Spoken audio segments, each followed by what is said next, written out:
Are you serious? What the heck are you doing? Nothing. Excuse me?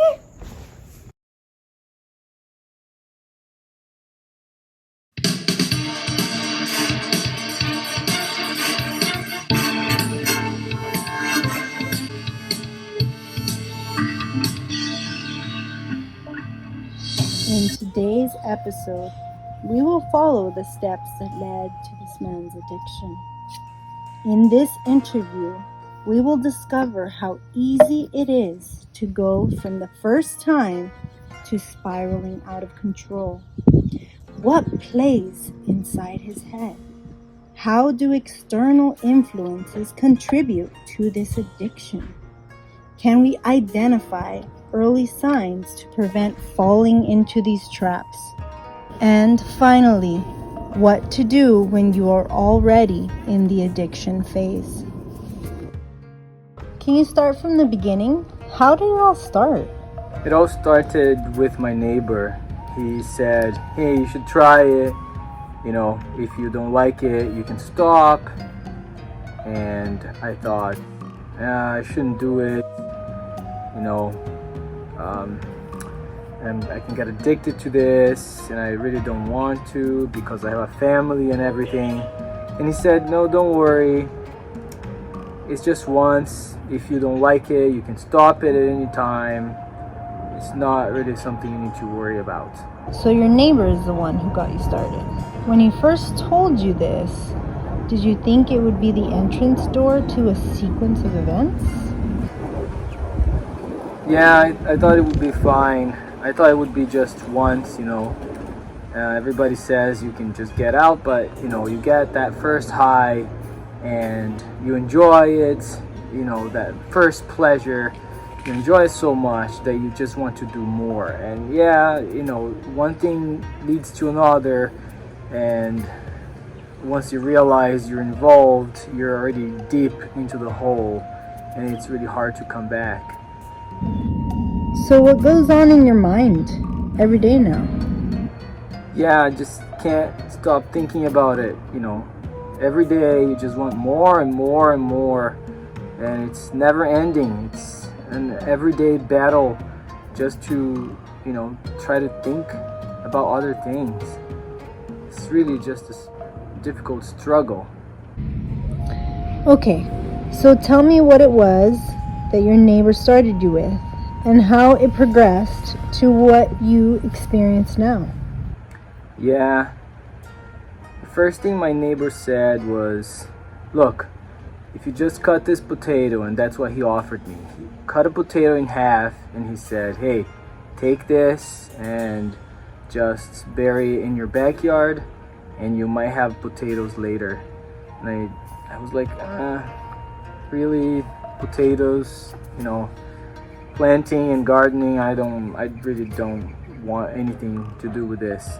So no, it's easy. Just plant it. Nothing's gonna happen. And if it grows, it grows. If it doesn't grow, it doesn't grow. And you just stop there if you want. So I did, you know, just because it's my neighbor, and he's so nice to me, I guess. So I planted it, and you know, after a month or two, I just saw all these green leaves, and it was nice. I was like, okay, what do I do now? So I waited a little longer, and when I dug, there they were, all these potatoes that I didn't know what to do with. So I gave it to my wife, and she cooked them, and it was so good. You know, it's just this high that you get once you eat these potatoes. They just taste so good. You just can't stop thinking about it, and then one thing leads to another, so you get that high and you want more. So I opened up more potatoes and I planted them again in my backyard, and that just kept, you know, progressing to bigger stuff and harder stuff. So later I just sprinkled some seeds of the bell pepper that I had, and they just sprouted from nowhere, and I couldn't stop thinking about them. Every day I would go and water them. Every day, water them. And it's just they grew and they grew and they grew, and that addiction, I just couldn't stop thinking about it. Every day was a battle to get up in the morning and have to think about the plants and have to water them, and then in the afternoon have to check the plants to see if they're doing okay. And it's really difficult because sometimes even in the morning I wake up and I have to feed my kids, give them breakfast and everything, but I keep thinking about the plants and how they need water every day. So I water the plants before I give breakfast to my kids sometimes, just because the sun is too hot, and I think, well, the plants will die, but my kids can wait a couple hours. So yeah, that's, I think, when you realize you're in rock bottom. Wow, that must be so hard for you. I see that your addiction is still deep. Can you walk us through the process of how you got where you are today? Yeah, and it just continued the same way it started. My neighbor brought a little seedling of tomato, and he said, "Hey, take this. And I said, no, I want to stop this. But he said, no, take it. It's good. You're going to like it. I said, okay, fine. So I planted it in the backyard, and it grew so big, and these big red tomatoes. It's just crazy how delicious they were, and just couldn't stop eating it. It's just crazy. It's a cycle that never ends. And then after that, I started composting, and stuff started growing from the compost. Like there's all these butternut squashes and pumpkins and many other things just growing out of compost, out of nowhere, and you don't know how to stop it because it's just continuous. And today, yeah, you can see here have seedlings waiting, and seeds and basil, and a little greenhouse here in my backyard. The whole thing is just raised garden beds everywhere. I see pallets on the street, and I just want to bring them home, even if I have to carry them on my arms, because I want to build more raised garden beds. And I just can't stop it. Every day it's like that. And yeah, it grew so much that my backyard is half of it's just full of plants. Banana tree and papaya tree and peaches. You can probably see some peaches here behind me. Just eat peaches every day. You have to feed the neighbors now with peaches because they come and knock at our doors and say, "Hey, do you have some peaches for us?" And we're like, oh my God, what have we gotten into? And yeah, I don't know how to get out of this situation now. It's just, it's a place nobody wants to be.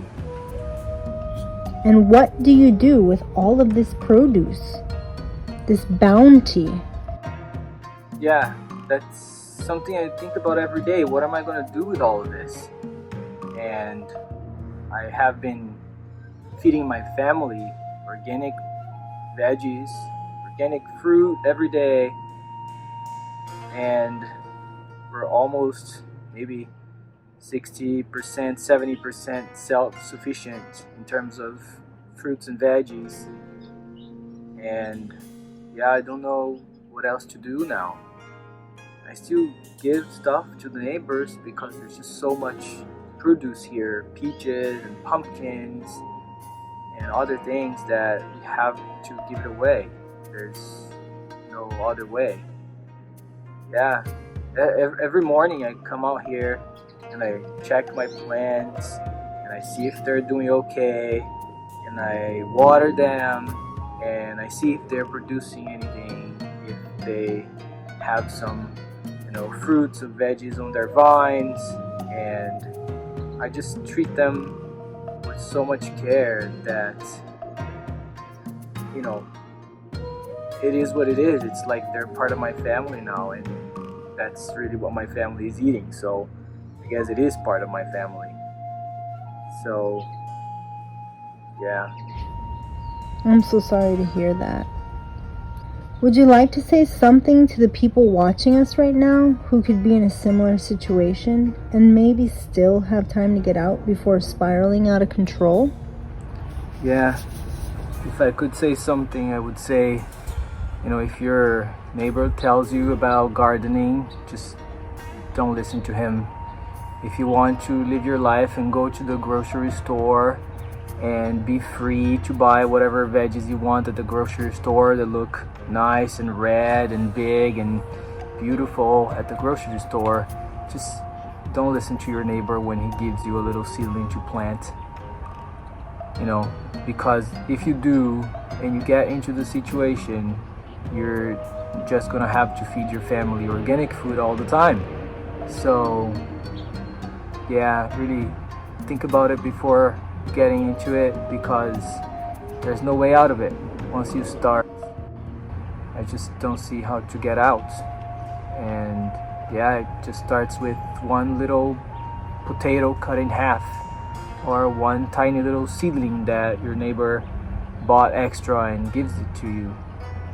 And from there, it's just a spiral. It just spirals out of control. It's an avalanche. You can't get out of it. So don't do it. If you want grocery store produce, just don't do it. But if you're like me and you're okay with organic food for your family, but yeah, be careful.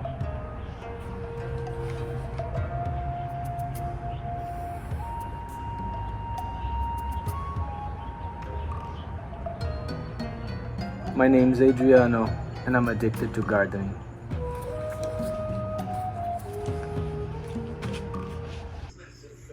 Are you serious? What the heck are you doing? Nothing. Excuse me? More gardening? Oh my God, you are obsessed.